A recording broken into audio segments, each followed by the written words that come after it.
Today we're going to talk about Egypt. Let's go over a brief introduction about the many things Egypt is known for. First, they're known for, and you may recognize, the pyramids. Ancient Egypt's pyramids are landmarks recognized around the world, and many believe that these huge creations were built by Egyptian slaves. It took years, maybe even decades, to build an Egyptian pyramid, and they were built from chiseled granite and limestone rock.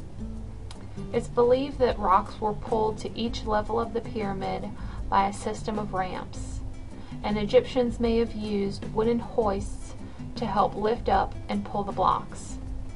The architectural style of these monuments showed ancient Egypt's brilliance in technical skills and engineering. For the most part, pyramids served as burial tombs for the wealthy and for royalty. Ancient Egyptians believed that pyramids protected their dead, and they wanted their pharaohs to have safe journeys into the afterlife. Sacred items were usually buried with those in power, and today the pyramids serve as a permanent reminder of the ancient Egyptians and their dedication to their gods and pharaohs. You may also have seen mummies and recognize those as Egyptian. When Egyptians died, their bodies were usually laid to rest in pits of sand. The conditions in these locations would preserve bodies for hundreds of years, since the hot, dry climate was optimal for mummification. Eventually, Egyptians began to make caskets for their dead, embalm their bodies, and wrap them in linen. Another thing that you may recognize as Egyptian are hieroglyphics. They are a fascinating aspect of ancient Egypt. They are written symbols that are still studied, and sometimes we can decode what they say.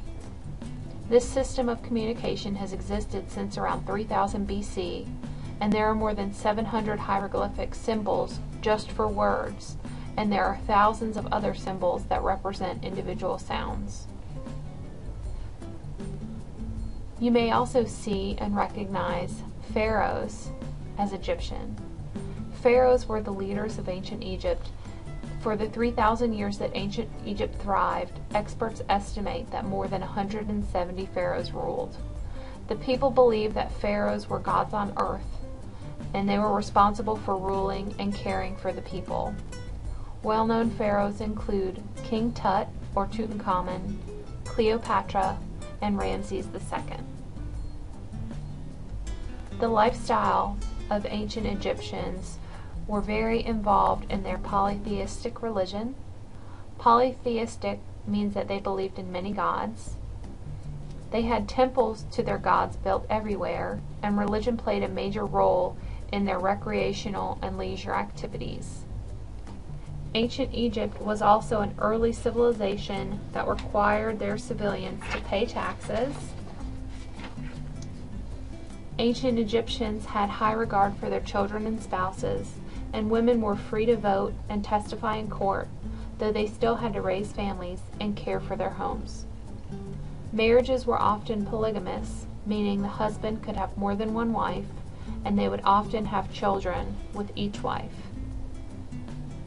Now you may have heard of several of these things before, and feel you may have a good understanding of Egypt, but do you know where Egypt is located? Egypt is located in the upper east corner of Africa. Today it's one of the most populated countries in Africa, and it contains major waterways like the Nile River and is bordered by the Mediterranean and Red Seas. And it also contains one of the major deserts, the Sahara Desert. Can you guess how the Egyptians were able to thrive as an ancient civilization? If you guessed the Nile, then you were correct. The Nile River runs through Egypt then, and it still runs through it today, and has been around since before 3200 BC, which is what allowed the ancient Egyptians to develop and expand its civilization and artistic expression. The Nile River was critical in these ancient times. They used it not just for the transportation of people, but building materials, and they were able to communicate and trade with other regions by using the Nile. One of the biggest imports from other regions was timber, because of the type of wood that would grow in Egypt wasn't suitable for making furniture. The local vegetation that was grown was their inspiration for decorative schemes in architecture and furniture, and they often implied symbolism to something else. The most commonly used material for home building was mud from the Nile, because obviously there was a lot of it around and it was easy to use without advanced tools. The types of construction created by the Egyptians was what is known as wattle and daub construction, which is basically where they would spread mud over reeds or mud over interwoven rushes. They also used the mud to create bricks, which they would create individually and then set in the sun to dry, or they would build up mud to create mud walls. Egyptians were also the first to create the glazed tile, which is found in their temples, funerary structures, and military installations. For the construction of their buildings, both wood and stone were used in what is called tray-beaten construction, or also known as post and beam or post and lintel, where the upright or vertical posts would support horizontal beam members, which is the beam or the lintel. The length between posts depended on the material used for the beam because of tensile strength. For example, a stone has a high strength when it's in the vertical or post position, but has a very low strength when it's in the beam position, so it is considered a low tensile strength. So when it's stone, the posts would be closer together. This is often why we see several columns or posts in Egyptian architecture. The Egyptians were highly religious, and this was their motivation in most of their monumental or tomb architecture. Gods were the focus and were represented through their reliefs and paintings in all types of architecture, furniture, and decorative arts. The climate was a big influence on how the Egyptians built. They had very minimal rainfall, intense sunlight and heat, and little variation in temperature, which created an environment suitable for a great indoor-outdoor relationship in their building. Items often seen in their buildings were flat roofs, clear-story windows, which are windows that are placed high in the wall, porticos, which is like a porch-like structure with columns, loggias, which is a roofed gallery, and roof ventilators, which allowed air inside the innermost rooms, and they also had open courtyards.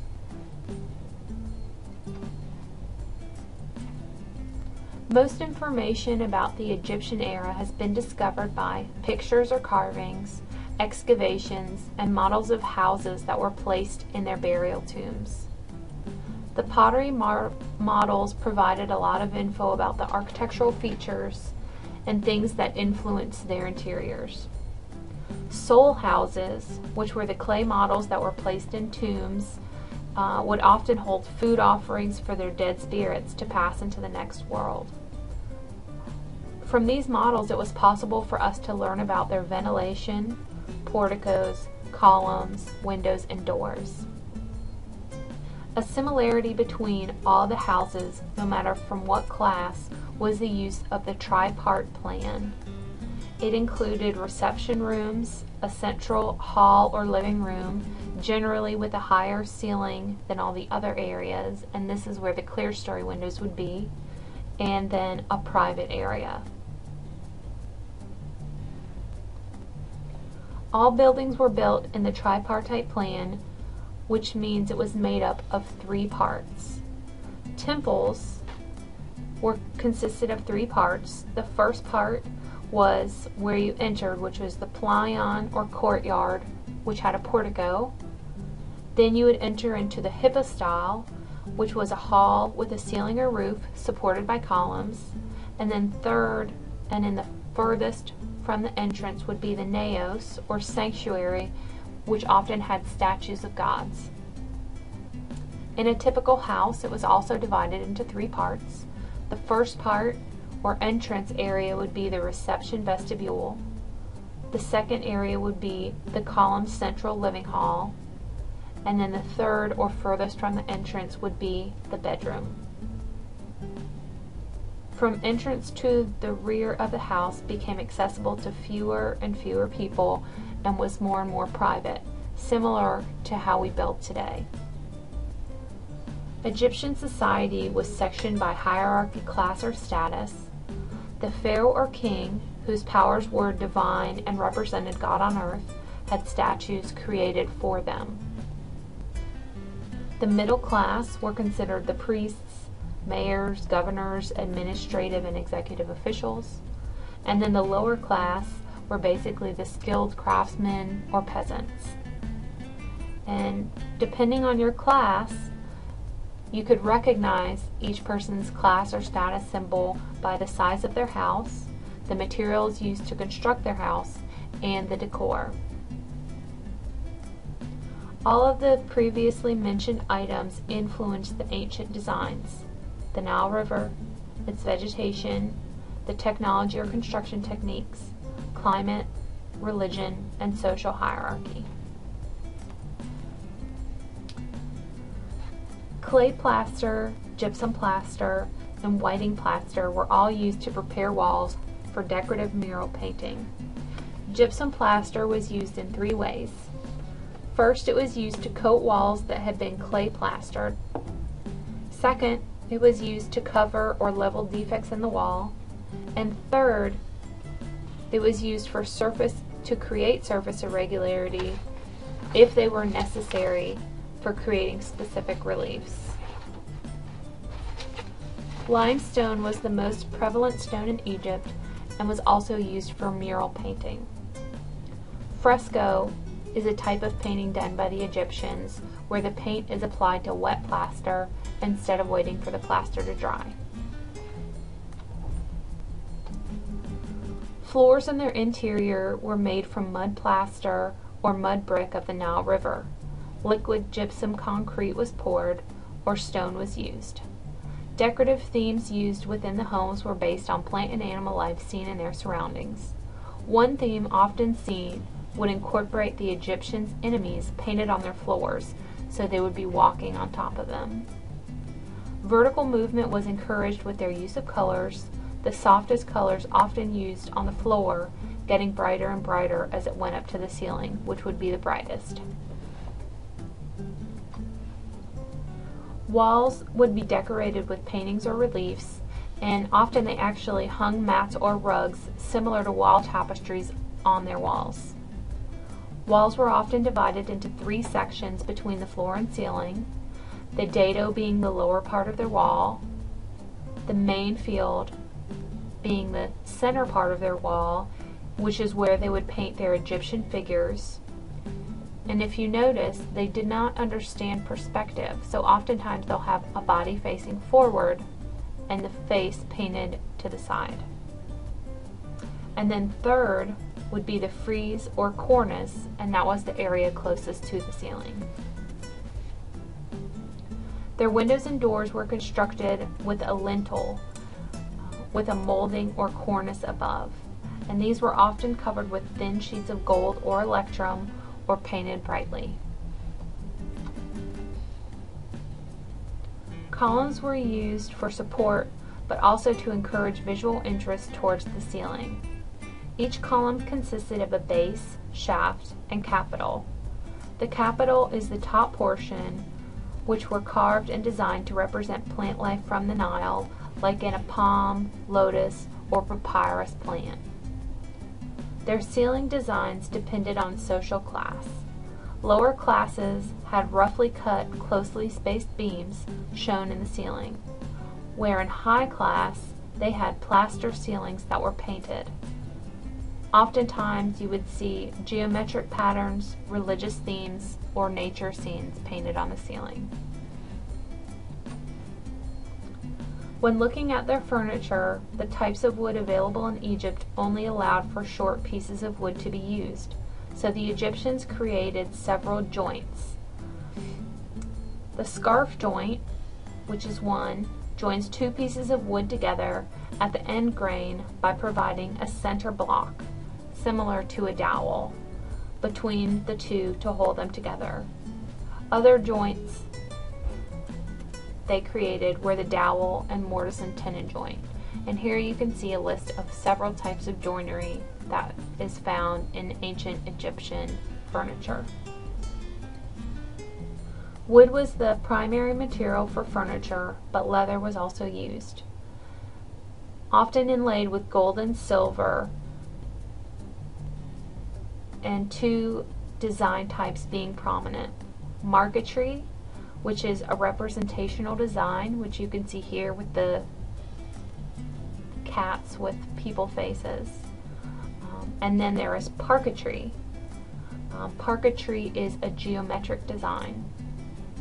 And if you think about a parquet floor, which is a geometric design, it may help you remember parquetry is geometric, marquetry, fictional design. And you often see gilding in Egyptian furniture, and gilding is the application of thin sheets of gold foil over an object, similar to what we now think of as plating.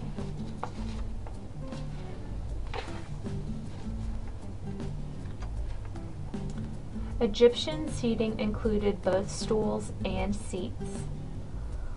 The stool was the earliest type of seat and was used by all levels of social class. Many different styles of stools were created, like the lattice stool, which was the most popular. There was also a folding stool, which is shaped like an X, a round leg stool, and an animal leg stool. Later, they developed chairs. Chairs first were a status symbol used by nobility and later became available to everyone. They first created the chair by just adding the back to the stool. The first chairs had perfectly straight backs, and later they learned how to make the back inclined. Inlay of metals and gems were common decorations seen in chairs. Royalty often had very expensive materials and elaborate designs incorporated into their seating. Certain characteristics allow us to recognize that furniture is Egyptian. If it includes animal feet, animals creating the arms or end pieces of the furniture, and pharaohs included in their designs.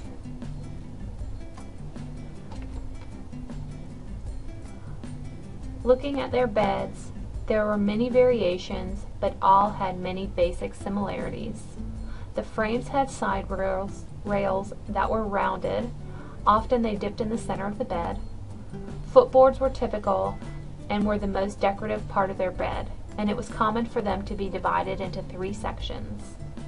Beds were often supported by carved legs with animal feet, and their feet would be at the footboard and heads resting on a rigid headrest. Here is an example on this slide. Certain characteristics in the ornamentation allow us to recognize that furniture is Egyptian. Other items you may recognize in their furniture would be papyrus plants, lotus leaves, palm leaves, sphinx, spirals, guilloche, wave patterns, scarab, sun disk, serpent, human figures, and gods or pharaohs. In the future, several time periods are influenced by the Egyptians. In France, Napoleon is influential during what is known as the Empire movement of the late French Neoclassic, which is in the 1800s. Napoleon declared himself Emperor of France in 1804, which is where the movement gets its name from, the Empire style, which glorifies ancient Egyptian and Roman decorative motifs. In England, ancient cultures influenced ornamental detail greatly because of the defeat of Napoleon by the French fleet. in Egypt in 1798. This is how the ancient Egyptian culture was spread throughout England. Thomas Sheraton introduced classical and Egyptian designs throughout England between the late 1790s and early 1800s after Napoleon was defeated, especially with his pattern books. And here you can see several examples of how he incorporated Egyptian motifs into his designs and furniture. Thomas Hope is the most celebrated English Regency designer from 1800 to 1840, and he had a love of ancient decorative motifs which inspire most of his furniture. He had a more archaeologically accurate approach to ornament than Sheraton because he actually went and studied in Egypt, Turkey, Syria, and Greece. And he designed rooms in his home based on these ancient cultures. And here you can see several pieces that he designed for himself. So all of the future generations that were inspired by the Egyptians took place in the late 1700s and early 1800s. This concludes our chapter on Egypt. Next time, we'll be talking about Greece.